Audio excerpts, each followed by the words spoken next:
G. Sathis serves as Associate Professor at School of Management, Presidency University, Bangalore. He has more than 15 years of academic understanding in economic and research observations on the developmental progress of Indian economy and society. His subject area of expertise and practice in the last year fall under macroeconomic analysis, business environment, and entrepreneurship in emerging economics, sustainability, and evidence-based public policy making. He has published 2 books, 9 research papers in referred and peer-reviewed national and international journals, and 7 chapters in different edited books. Over to you, Sathis. Thank you.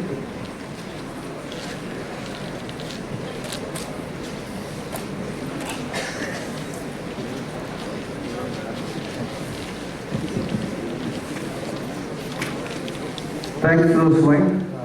Very good morning. Good morning, sir. First of all, I thank all the panelists for coming over here and accepting my invitation and coming over here.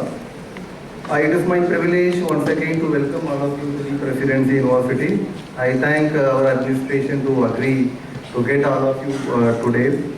So our VC ma'am actually briefed what we are going to do in this panel actually.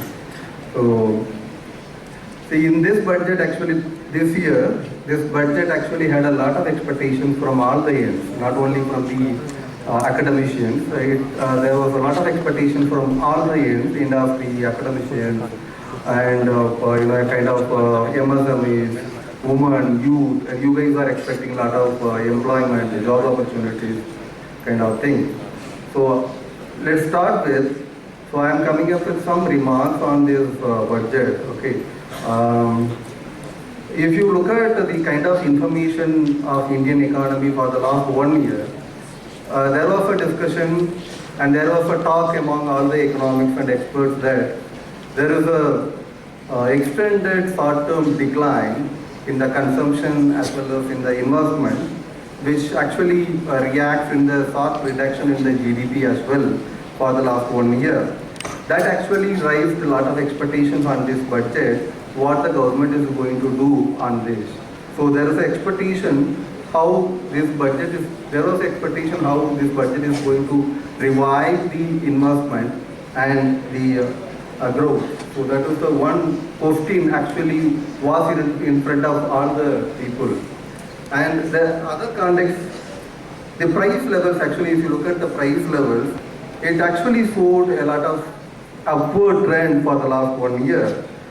Even after a huge reduction in the repo rate, 135 basis points since last January 2019, there was a 135 basis point reduction in the repo rate. Even after that, it shows that whatever we tried with the monetary policy, it doesn't come up with good results what we expected. And based on this, there was expectation again, what is this government is going to come up with in terms of some fiscal initiatives in the budget. So these are the 2 questions actually were in front of all the people. So I may look for these 2 from all the panelists, how this budget is satisfied or delivered these 2 questions. To add on, when in the Nirmala Sitharaman's budget presentation, she quoted 2 cross-cutting development themes. When she builds the backdrop of the budget presentation, she came up with the 2 cross-cutting development. One is the rapid developments in the technology, like especially analytics, machine learning, artificial intelligence, that kind of thing. The other thing is she came up with one very important resource, that is you, the students. The number of people in the productive age group. Productive age group is nothing but the people falls under 15 to 65. The number of people under the productive age group in India, we are at the highest now. So we are at our peak, working population. So by having this technological advancement for the end, and the other end we are having a labor resource. So that means the 15 to 65 working population we have a huge. So how this budget is actually balancing this? Actually, this was came up by the Nirmala Sitharaman itself in the budget. But I want to know how this budget actually balanced these two resources. One is the technological developments the country is moving forward. The other one is the kind of very productive population what we are having. So how this budget is actually, try to, come up with the schemes and initiatives for this. And one more, the central themes when Sitharaman talks about, the entire budget is actually categorized into three categories. Aspirational India. They came up with one thing, aspirational India, where we look for the development of all the sections of society, how we can make better of all the segments of the society, and by giving the access to health, education, job and all. And the other one is the economic development, how we can ensure higher productivity, and greater efficiency. And the third one, caring for the society. So what are the kind of the schemes and initiatives that budget is able for caring the society in terms of human welfare measures. So this is the backdrop I just want to build. So with this, I just want to get each one of your opinion. How do you observe this budget? So based on this context, how do you observe this budget 2020? So I may start with Madam Kalpana.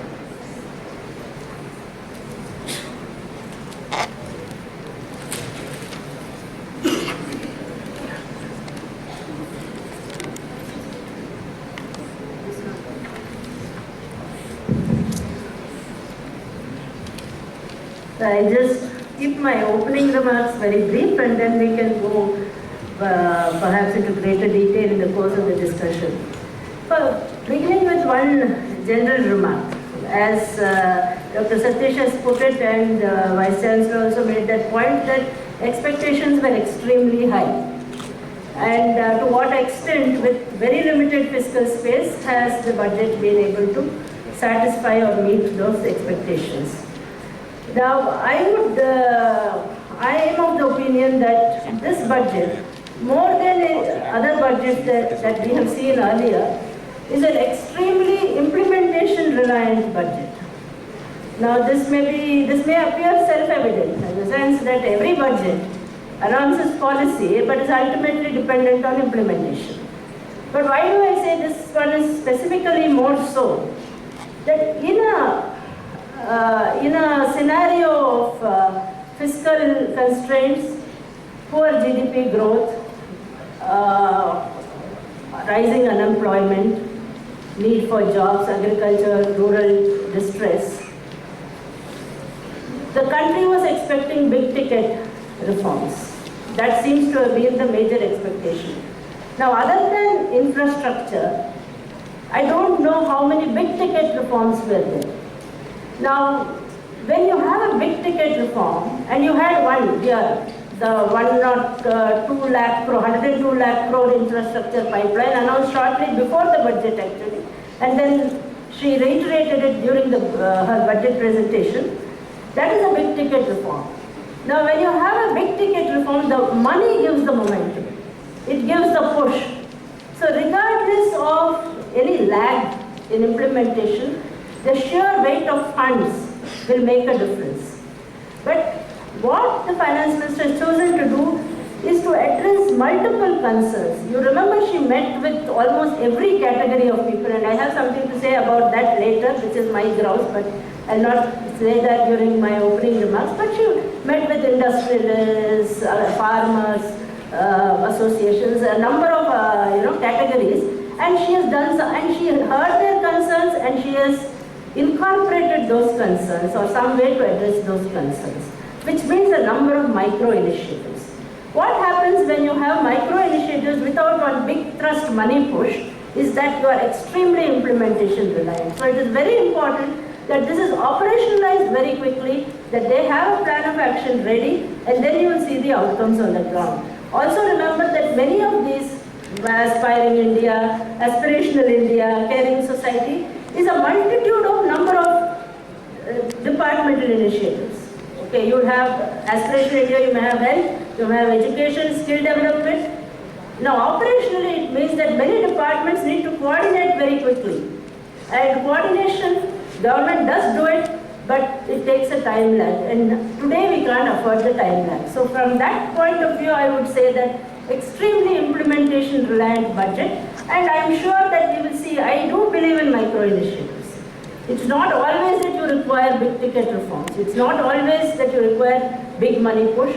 But if you are able to do this, operationalize it on the ground very quickly with good coordination, then we'll see the outcomes maybe by the end of before the next budget. Thank you, madam. Let me get the opinion of Dr. Anjula. You are also working in the public policy and social related things. So, thank you so much for inviting me for the panel. So before I begin, I think I will kind of agree with what Dr. Radha has said and a little bit disagree with her as well. And similarly with you, Dr. Kalpana, I kind of agree to some extent and also disagree with you to some extent. So if I start looking at the budget, I realize that there are 2-3 things that are really good here. I don't know if anybody noticed, but there's something talk about data centers. And that's very relevant for all the students here, all of us here, right? People who especially who are doing it. So by another 10 years or 8 years, we are planning to be the global hub for data analytics, right? We're going to have AI and other things. And there are some budgetary details as well that she has given. The estimate is to have 11 million square feet of space for this. And by 2030, the space is to grow to about 30 million square feet. There's going to be subsidized land. It's like an SEZ.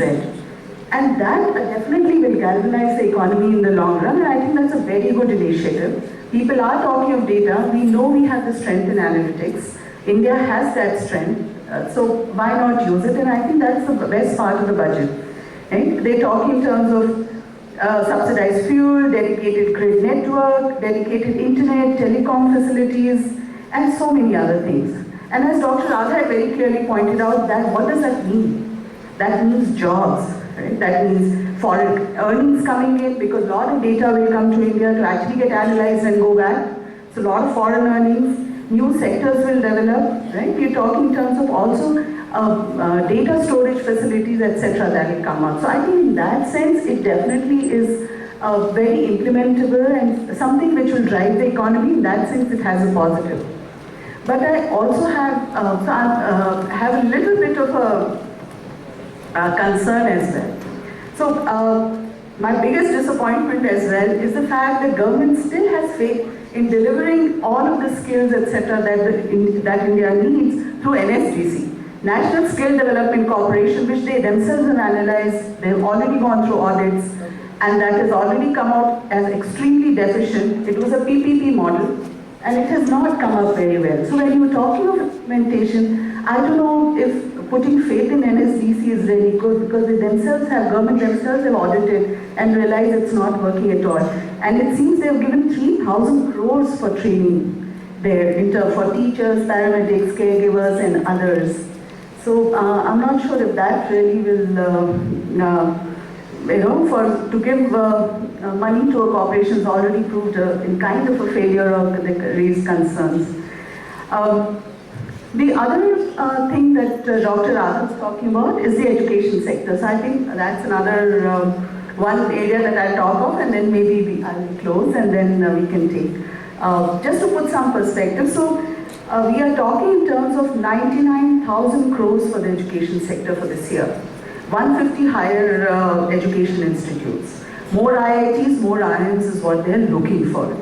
Okay? We are also talking of school education, but that's basically midday meal schemes. Not augmenting the infrastructure as such as ensuring that there is enough money to attract primary school children to, smaller children to primary school.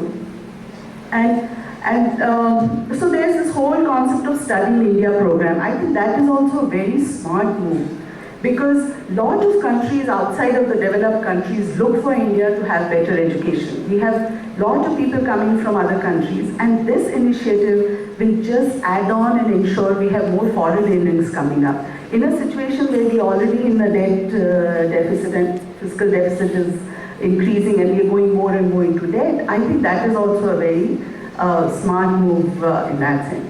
But I agree, again I wonder what the implementation structures are. Okay? We have seen, they have not outlined the implementation of 1 year, 150 institutions. I don't know how they'll do it, but and that is a cause for concern. I close now and maybe we'll take other issues later. Thank you, ma'am. Now we can listen to Dr. Sivasubramaniyan. Yeah.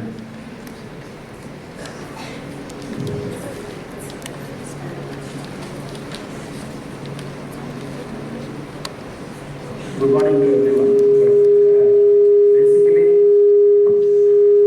first of all, I would like to thank our panelists and also Sathis to invite this program. After seeing this, I am very happy because first time I am seeing this type of structure, institution, and a lot of innovative things are going on.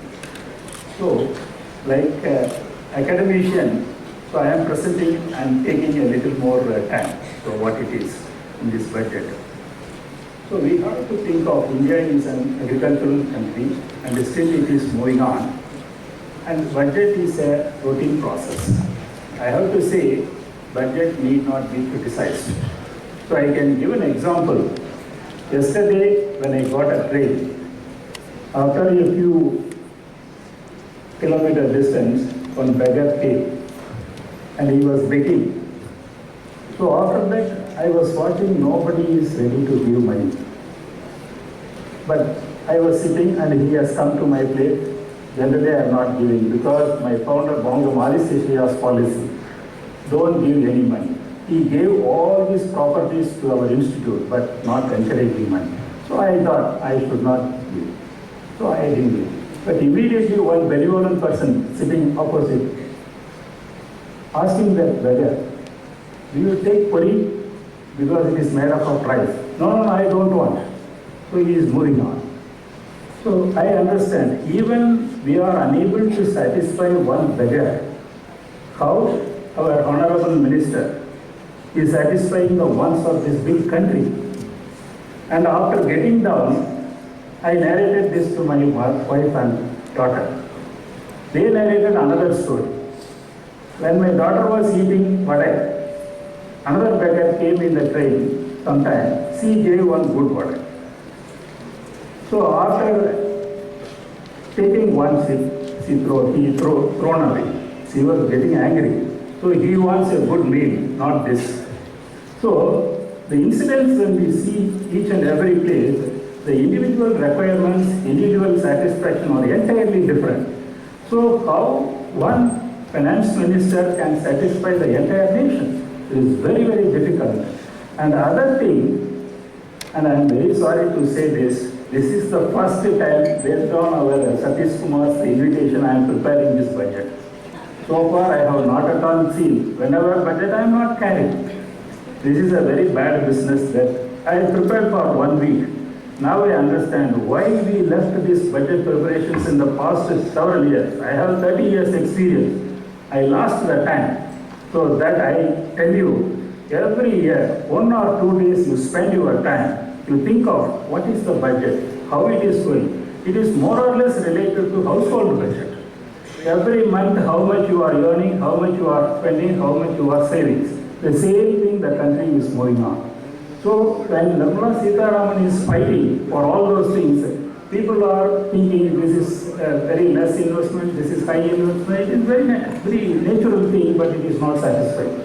Okay, now I come to the point because the time is very consuming. So 3 things I would like to take out because budget cannot be criticized. The second thing, all over India, there are 3 important sectors is reigning. In the world, there are 254 countries in which the data of these sectors are available for 193 countries. The 3 sectors is agriculture, industry and service sectors. Many of these countries, agriculture is the base. Even for years, initially agriculture was the base. And ours is a nation, for all long time it is agriculture, but the focus, even I can criticize Nirmala Sitharaman, she was not given enough for boosting up. So that is the, but we need not criticize because it is a routine process. But she has given more income because usually the agriculture sector contributes 17% around for GDP. But the amount earmarked for investment in this sector is 1% of the GDP. You see, 16.17% to 1%, but 50% of the people are engaged in agriculture. So unless otherwise this 50% is moving up, it will be very difficult to give employment to consider this nation to come up. And also I think of another situation. Our Honorable Prime Minister Modi frequently telling, we have to reach 5 trillion investment. I was thinking, whenever I am reading 5 trillion, okay, it may be good. I don't know what is this trillion and how many countries are coming up. So I go to this 254 countries analysis, which are the countries important. So I took 20 countries. After that, I filtered for 10 countries. Finally, I came up with 5 countries. So USA always going up. Now it is 22 trillion annual turnover. And second, China, 13.5. Third one, Japan, the small putty Japan. The Japan is now 5.1 trillion. It is around 4.78, 5.1, it is moving up. And the next one, Germany comes more or less 4.8, 4.9. Then ours, this is still it is 2.9 trillion.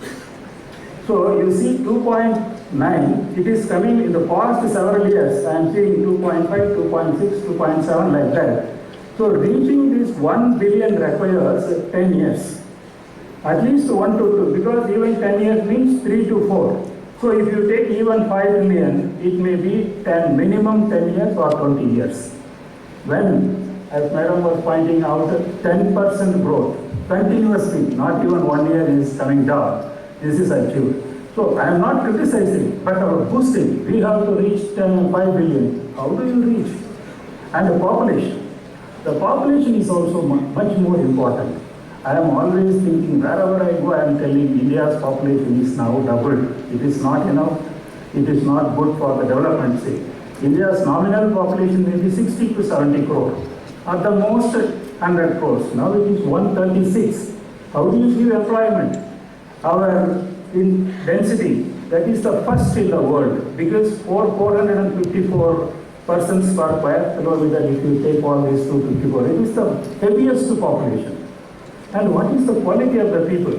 Agriculture sector, 50% is in the low level. So unless you improve this agriculture sector, that finally I want to tell, instead of giving 1% boost, a minimum 5% is required. If it is given sustained for 3-4 years, then automatically Indian agriculture will come up. For that, consolidation of holding is important. This pygmy holding, dwarf holding, these should be consolidated. For the 6,000 rupees per acre amount can be utilized for this purpose. You will get 6,000, no problem. No problem. You will give the amount for this corporation. That's in cooperative society. All land should be coordinated and industrial like agriculture will be moved on. For this, proper planning is required. If planned thing is there, then everything will be possible. And water harvesting. I am a specialist only in water harvesting, agriculture, irrigation. So I am talking this, our subject may be related to many things, that is what I am knowing. So we have more effective quantities of water, but it is not at all utilized properly. So micro irrigation and all other advanced technologies, wherever dry farming is there, if it is utilized, our productivity can be increased. So many aspects in agriculture plan, the attention is very lacking. So unless otherwise agriculture is boosted up, it will be very difficult for giving this fruitful budget. So the third one, in most developing countries like India, agriculture is weak. So unless this is given a big impetus, then it will be difficult. And considering this, what we call the service sector, this is what growing even from the past 3-4 decades. So that is moving on. Automatically it is going on. But you have to think of these other two service and industries. Once these considerations in overall budget In future, if you think of it, may be moving in a positive direction, and even 5 trillion in the next 10 years may be possible. That is what my intention. A lot of things I was thinking. So a lot of food in my hand. How to give it to you all from here? That is the question. So it is very difficult. So whatever it is, we will discuss when time comes. Thank you very much.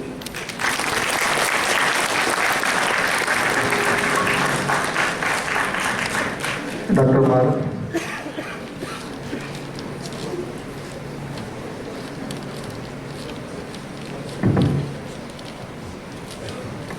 So good morning, friends. It's wonderful to be here. I think I remember 2 years back, the same auditorium.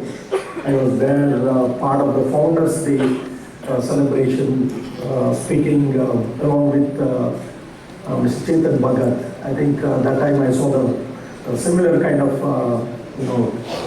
filling of the seats in the auditorium. It's good. And thanks to the Presidency University, team led by the Honorable Vice Chancellor Dr. Kalpana, for inviting me here to be part of the esteemed panel to discuss on the union budget. So before going there, I just want to ask how many people in this auditorium are able to see the union budget live on that day? How many people can able to see that? Okay, few hands, good. Wonderful. I think it was one of the longest budget in the last, I don't know how many years, but I think when I was listening to the Honorable Vice Chancellor, I think the longest budget of Honorable Finance Minister Nirmala Sitharaman is completely given the bullet points by our Chancellor, I think Vice Chancellor, in just 2-3 minutes. The entire gist of the budget. So, and it is very difficult to come as the last batsman, because already, my previous wonderful batsmen, they done a great job of giving the entire gist of the thing. So when I was just listening to the trillions and other things, so today if you talk about the global economy, we are a 98 trillion economy in this world, and as rightly told by our professor, we are a 2.9 trillion economy with a 1.3 billion people with a 2.6 billion hands, what I say. Because when I was just listening, so today, wherever we go across the world, 10 years back, what people were talking about India and what today people are talking about India, it changed. Today, the strength of India is not a numbers, it is the people who are there. And the finest example to this is, I was just reading, some of the posts and reading some of the articles. Today, if you talk about the global economy, the top 5 people in this world, the top 5 people, the top leading CEOs of this world, starting from Sundar Pichai to Satya Nadella to the latest edition that Ajay Krishna to IBM to the Narasimhan of Novartis and Indra Nooyi of Pepsi. If you combine all the market capitalization of these 5 people, what I told, is equivalent to 3 trillion economy of the world. If you just combine the Microsoft and Google and Novartis and IBM and Pepsi, if you combine all this, it's closely 3 trillion economy. So we are talking about India 2.9 trillion economy and planning to touch 5 trillion economy. So everybody, every paper, every news channel talks about whether it is possible, whether we are able to do. I think I am very confident of that India is going to reach to this milestone. So how we are going to reach this milestone, as rightly pointed out by my other previous panel members. So today, when you talk about India, we always talk about the demographic dividend, what we have. The demographic dividend is nothing but the youngest population what we have in India, unlike any part of this world. So we are 60% of our population of 1.3 billion people, 60% are below 35 age, and these are the people who are going to build this, the modern India. And when we talk about all these forums, I think recently, just a couple of days back, we had a World Economic Forum in Davos. So most of the speakers from India was talking about not the Indian economy. We are talking about what India can do to this global economy. That is a topic I think the most of the CEOs of most of the political leaders who went there was talking. And today we changed talking about the Indian economy. Now we are focusing more on how India can able to help to the global economy of 98 trillion. So to the specific to this budget, yes, definitely this budget talks about the funding to the education sector, but what I feel personally, it was too less. So if you talk about one company which is born in Coromandala from a small tutorial company like called Baiju, is valued today 99,000 crores. So the 99,000 crores what we are talking is just one company what started from Coromandala. So we have the largest startup ecosystem of the world, which is not in Silicon Valley, which is in Bangalore. Today when you talk about this city, the Bangalore city where we live, we have a 12.5 million people living in this city. Every fourth person you touch who are living in this Bangalore city are connected to IT, including your Ola driver, including the person who feeds the food in the canteen of Infosys, Wipro or whatever company.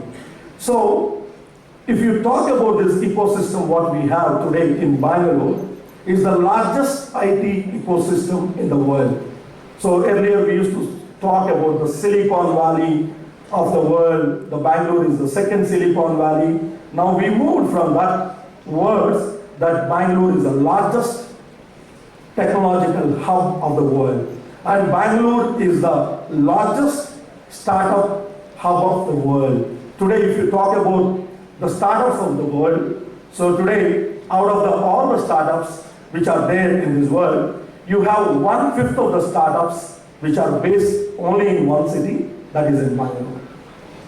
So what we are talking today on budget, what we are talking on the reality, there is a wide gap.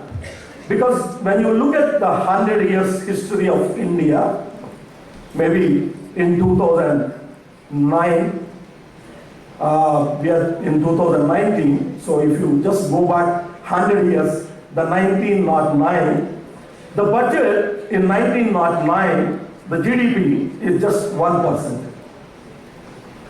It's just 1%, because that time we were under the British rule.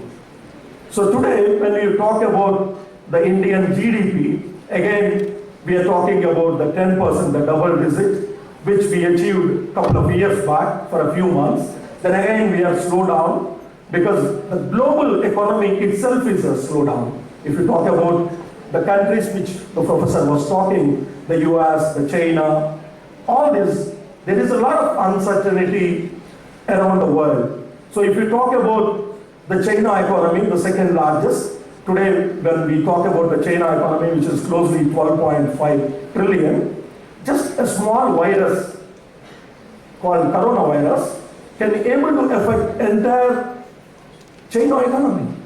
In the last 25 days, there is no office which is working in China. All 28 cities, the largest cities of the world, which are in China, are locked. No movement of the people, no flights, no connectivity to this world. So these kind of uncertainties are going to happen in this world in the coming years. And to overcome this, we have to build a strong economy from the foundation.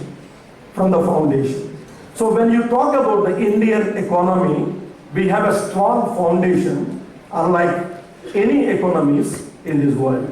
Because we are not grown suddenly. We grow systematically. So when you see the companies which are based in India, starting from Reliance to Tata to Birla to all these companies, they have a strong fundamentals, and today they are reached as a global companies in this world. And we have a couple of finest examples to this world, especially in the area of technology. Today when you talk about the US economy, the 20 trillion economy, 14% of the US economy is contributed by none other than Indians who are living in US. 14% economy. It's not a small. And today if you talk about the IT employees of this world, in US, every third IT employee of the US is an Indian. Today, if you talk about the professors working in Harvard, working in Kellogg's, working in all the leading institutes, including MIT and all, you have almost 50% of these professors are Indians. Today, if you talk about the doctors who are living in India, the leading doctors, they are all Indian origin. So what I'm trying to say, apart from the budget, which talks about the bigger economy touching the 5 trillion, definitely I think this budget is a milestone towards reaching the small steps.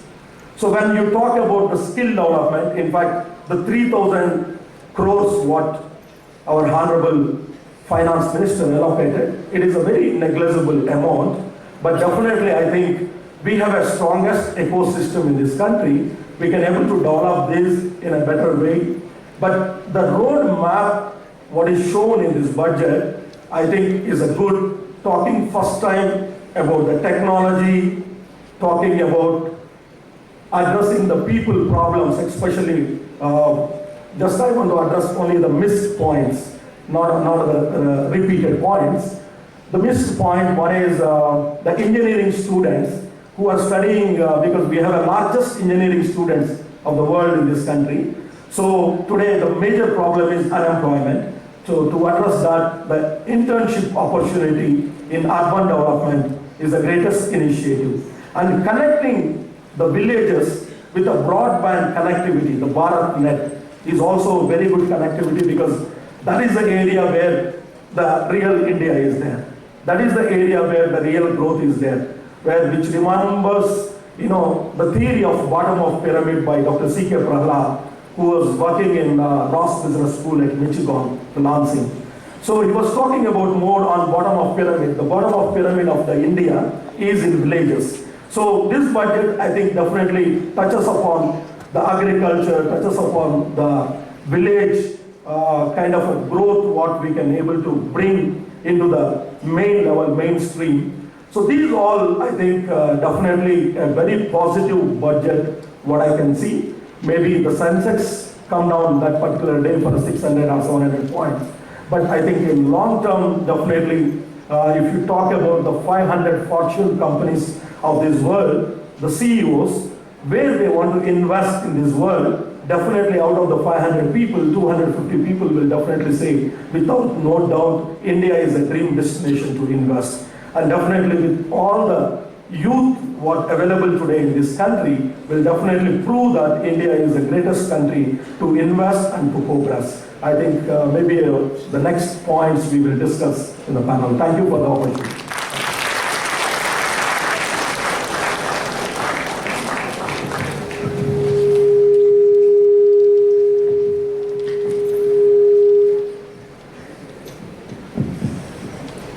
Thank you, Dr. Maram. First of all, I thank all the panelists for the first round of remarks on the budget. For now, we'll go some specific areas of discussion. We, the School of Management, we are these days we are very busy with placements. Okay, so we are looking for placing our students, and we are looking for internship opportunities for our students. So every year in India, lakhs and lakhs of students are passing out, graduating, passing out. Dr. Kalpana, you are into Ministry of Youth Empowerment and Skills, Sports. I would like to know more about what is there in this budget on employment and skill for youth. So if you throw some lights on what is there in this budget on this employment, skills and youth, so that will be much benefit to the audience here. Yeah, I look for this in particular because this is where I'm working now, and you are always partial to the department where you are working. So just looking at the numbers, you have a 99,300 crore investment on education and a 3,000 crore investment on projected investment, that is on skill development. So these are the numbers specifically. What about the initiatives? One announcement she did was to set up that for entrepreneurs to develop entrepreneurship, an investment development cell, which will kind of do the hand-holding, give the information, so it will be a kind of multifaceted body. Details were not very clear, but I think that is the intention. Then apprenticeship embedded courses and online education programs. So this was something else which she had announced in higher education, online education programs. And financing education infrastructure by external commercial borrowings and FDI. Now this is again part of a wish list. There has been considerable investment in education internally. Now they are looking at external commercial borrowings for that. Courses for nurses and paramedical staff. Internships for fresh engineers in ULBs. It was an innocuous, it's new, but still innocuously placed in the budget, but I think it has great potential. And then the Study in India program. I agree and disagree with you. It is a smart move. It's a smart move to introduce it in the budget, but in the budget speech. But at the same time, see, this is something which has been there in India. The private sector has already done it. Actually, government is playing catching up. So, in a sense, we are piggybacking on initiatives such as Presidency University. So, there's been a lot done in the private sector. I keep visiting colleges and universities, and everywhere I find that a percentage of the students, may not be a very large percentage, but a percentage of the students are from many of our East Asian, Southeast Asian, and sometimes other European and African neighbors as well. So this has been happening in education silently, in higher education for a very long time. Government has now caught up, I would say, and to invest in that is a smart move. Details are not yet very clear as far as I could see. One thing which is lacking, and this is something which we need to worry about. The youth is broadly, let us say, 15 to 35 years of age. Now the budget and most of our other initiatives from the government and the private sector address that group which is within the institutional setup. Those who are in high schools or colleges or universities or doing some course of some kind, pursuing a diploma or a degree. What about those who are not? There don't exist specific schemes within the government or outside. In our department has, but our department is a very minuscule portion. And we work through youth associations and youth clubs. This is for those who are not within that net. And those who are outside that institutional setup, there need to be programs for them. That said, I had made that point that implementation readiness, and then I come also to that jobs which you say. Why implementation reliant? Now when you implement something like 102 lakh crore investment for infrastructure smartly, then you can address both these problems. The youth who are outside the institutional setup and others who are within the institutional setup like you are looking for placement, you are making a big ticket investment in infrastructure. Converge it with Manrega. Manrega will provide that labor for you. Manrega will do the construction. Now I remember one economist, sorry to take a little bit more time, but during some discussion, somebody said that no, let us do small infrastructures, Gram Panchayat building, build a small PHC, but I don't feel that is necessary. You use labor through Manrega, but do large projects. There is no need why airport should not be constructed, port should not be constructed, transport infrastructure not set up converging with Manrega. And similarly, that internship program for ULBs, bring engineers through the who are now through the ULBs implement the infrastructure pipeline. I think 150 to 300 projects was what she is talking of in the immediate. Now, this has a twin benefit. Remember that we are talking, the budget did not speak of it, but everybody else was speaking of it, that there's an economic slowdown. You need to put money in the hands of people who can spend it, which means you have to boost investment, boost consumption. Now, when you are thinking of infrastructure, infrastructure is long term. You will see the results in maybe 5 years at an optimistic estimate. To put immediate money in the hands of those who can spend it, Manrega or any other employment program, through operationalized in the infrastructure projects, would be a way to put money, immediate money in the hands of the poor, and at the same time see the later day outcomes in the form of big mega projects. So it would address those twin issues. And so also youth who are outside the institutional net, who cannot go into the ULBs and interns, all of them will be served through this skill development. So use the skill development program, for which is not a huge investment, but there is something, build capacity. So one thing which we need, and that I didn't see, but I don't know how you address it in a budget speech, is you were talking about the uncertainty in the economic environment.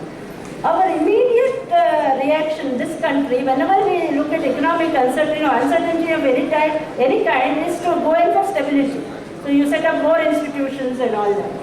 What we need is agility, to be able to adapt to changing circumstances. And I don't know how much that particular issue is being addressed. Thank you, madam. Now it is to Dr. Siva. You are doing a lot of work into agriculture, especially water. In this budget, we can see a lot of announcements related to agriculture. They came up with some 16-point schemes. So 16-point schemes about agriculture sector. So as a school of management, we deal with business. We would like to know how these 16-point schemes came up in this budget will benefit for the industry, okay, for the agriculture-based industry. So can you connect, the kind of schemes the budget came up, how that can be, bring some, development in the agri-based business sector?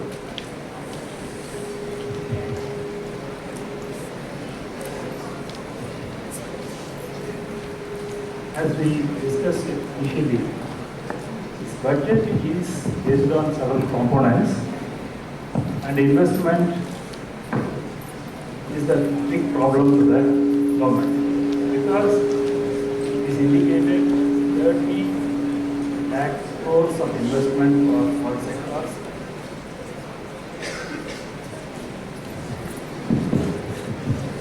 So this investment, how it should be distributed across? So our concern, as the madam is indicated, within this sector there are smaller industries, especially all are relating to employment orientation. And my concern is always this agriculture is the base. So agriculture has a lot of population and more employment can be given.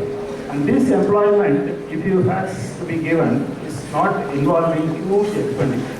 Even for, as is rightly pointed out, is Manrega project, so 100 rupees or 150 rupees per day. So a lot of people may be involved and money may be given and their consumption may be increased.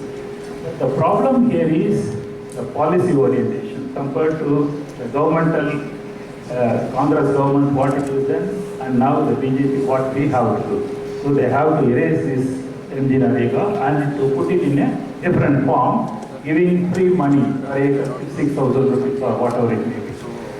If this is happened, this is a good positive aspect, because Manrega people can see a lot of development activities as coming. But from developing this nation's point of view, it is very difficult if you spend on this. But we can think the present government is distributing money because just it is started in the past 1 or 2 years, but this can be done in a different form. Because those who are having pygmy landholding, small or modern landholding, they have to unite together and the amount may be distributed, whatever. You have 5 acres of land or 1 acre of land in particular village, every village all over India. It should be united. So 100 acre parcel or 500 acre parcel if this is, then this should be brought out mechanized farming, like foreign countries, whatever, advanced countries it is done.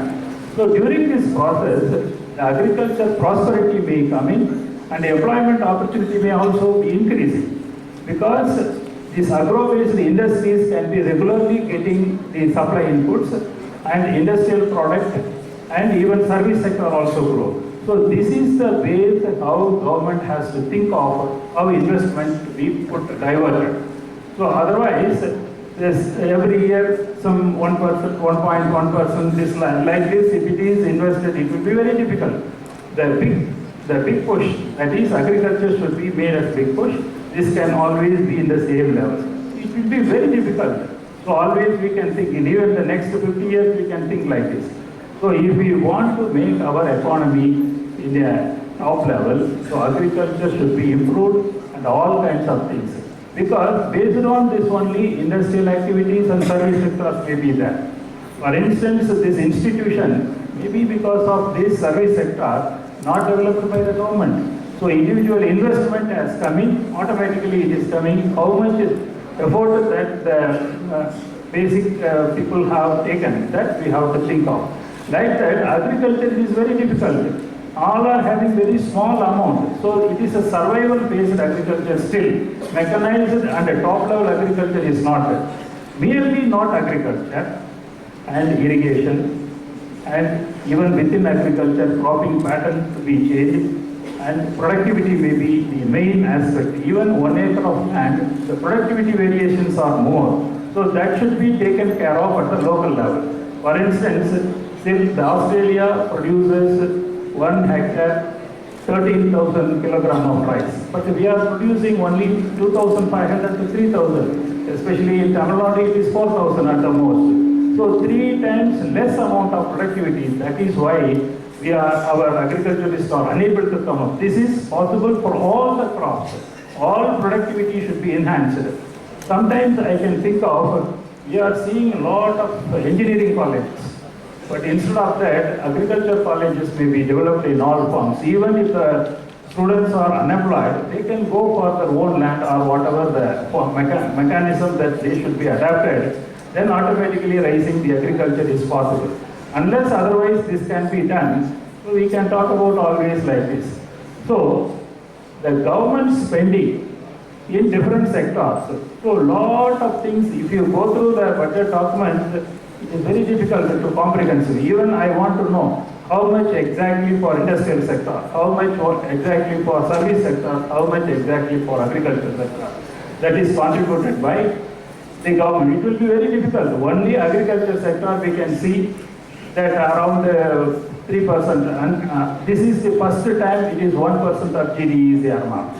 Last year it was 0.8, and previously up to 0.3. This is the stage it was. So you see, like that, what is the case in industrial development? For industrial sector, how much it is earmarked? Because it is separated in several kinds. It is diffused. So under this circumstance, if you raise one farm, how much employment it will be generated, it will be very difficult to come across these investments. Because now in the past 2-3 years, we are seeing the downing of our country. Because when it is happening, so all industrial business are not prospering. So as a result, because small portion, 1% or 2% of the people are controlling this service sector, so there will be a biggest problem. But this 50% of the agriculture is always be in the same level, but they are not at all bothered. That is why suicide and many things are happening. Even then, they are surviving. And sometimes people are always talking, even the global economy is coming down, we are not bothered much. That is the main reason. The entire world may go, but agriculture are at the same level, whether you give the amount or not, they are surviving. Because they are at the survival level. Unless otherwise this sector is improved heavily, it will be very difficult to bring up these employment opportunities. So that is the main concern we have to think of. And once this agriculture sector is considered very prominently, then automatically other two sectors will prosper. This is I just wish to add that a little bit just one point to make. Agriculture is actually one area where there is both clarity and trust in this budget. There is a, you are asking, we don't know how much has been allotted to each sector. Agriculture is specific mention, I think, is 2.83 lakh crores if I remember the figure right. And there is a 16-point program. And they have retained PM Kisan Yojana allocation at last year's levels. So there is actually a greater clarity and solarization and giving land on lease, all those things have been addressed. So agriculture, there has been a specific both mention and trust. Yeah. So can I also, I'll just add to what you're saying. So when it comes to Mahatma Gandhi Rural Employment Scheme, I totally agree with you. That is a very good scheme. And to now, in this particular budget, actually, they have reduced the amount in this particular scheme. But there is enough and more research which has shown that with the Rural Employment Guarantee Scheme, it did stabilize the villages. It has halted the migration to bigger cities. The real wages went up, and there was more stability, socio-economic stability in the villages. Despite whatever inefficiencies that were there in the system, it did help. Right? The other thing, so I agree with you there that that particular scheme should be given more trust, and in that sense, the rural sector does benefit from this rural employment guarantee scheme. In this particular budget, they have reduced the amount for this scheme. It does not matter the allocation is reduced. If Okay. you can converge with infrastructure pipeline, Agreed. then you can Correct. fund both employment and infrastructure in the same, which True. is the way it can be operationalized. Correct. So the implementation strategy becomes important. Yeah. So the immediate allocation for Manrega there has been reduced, but it can be dovetailed with infrastructure. So I hope they do it, because here employment guarantee scheme was doing very well, I mean with whatever efficiencies. And now to sort of stop it, I don't know if that's really good for the agriculture sector. So one thing that I want to put across to the audience as well, I don't know if you know that agriculture is subsidized across the globe. So when we are subsidizing agriculture, we're not doing anything great. To tell you the figures, US agriculture is subsidized to about 40%. Japan is 70%. We are talking of 12, 18, and we're still uncomfortable doing that. Reality is they are the ones who are giving us food, right? And we are sitting here comfortably because the huge agriculture sector in this country is working. And if we try and not boost it, as Professor was correctly saying, if we really want to have those trillions on whatever figures that we are talking of, we cannot do it just with service sector. So it's nice to have these data analytics and these hubs that this budget talks of. That's really futuristic and good. It will definitely address the employment and take us up. But to leave the agricultural sector behind will be a huge mistake.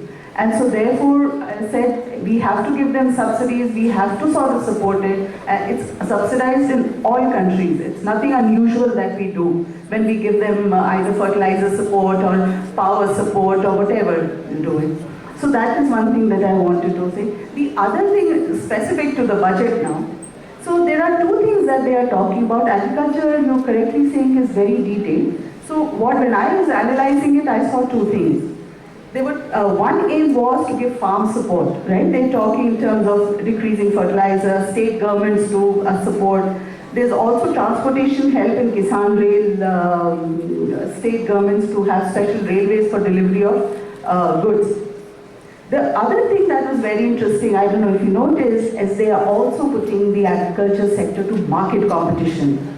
Just to read out a few things. Model Agricultural Produce Marketing Act 2017, Contract Farming and Facilitation Act.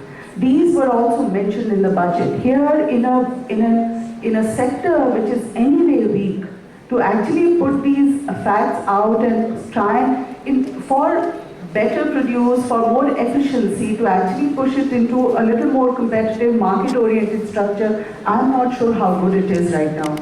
So, as I was telling you that across the world there's a bit of competition, but there's a lot of government support to agriculture in every country.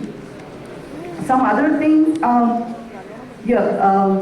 course the agriculture credit allocation has gone up, so there is a bit of support there. So when they're saying that the market needs to come into, more private dynamics need to come into agriculture, they are also providing better credit support, etc. But still, I think somewhere I have a bit of a cause for concern when they are pushing the market dynamics to agriculture. I don't think our country is ready for it. Now we move to two important things which every individual looks from a budget. One is the personal tax. All of you connect into the personal tax. Those who are not even into the domain of economics or into the domain of business of it, every individual try to connect to, because that is the only one thing people feel like they are really connected to that. So that is the personal tax. So I would like to know from all the panelists, how do you see this increase in the slabs of the personal tax, as well as the other end there is being reduction in the corporate tax. Okay, how do see these two different kind of trend which we can see from last 3 budgets? So I would like to start from Maram. I think this is a good incentive what the finance minister given this time. The tax rates are come down and it is quite reasonable. But what problem today we are facing is the number of people who are filing IT returns in this country is again lowest if you look at the percentage. If you talk about any progressive country in this world, if you talk about the number of people filing the income tax is the lowest in India. So I think these numbers we have to address. Still there is a need of kind of a good initiatives towards people filing the tax, people coming under this all GST and all helping. I think the GST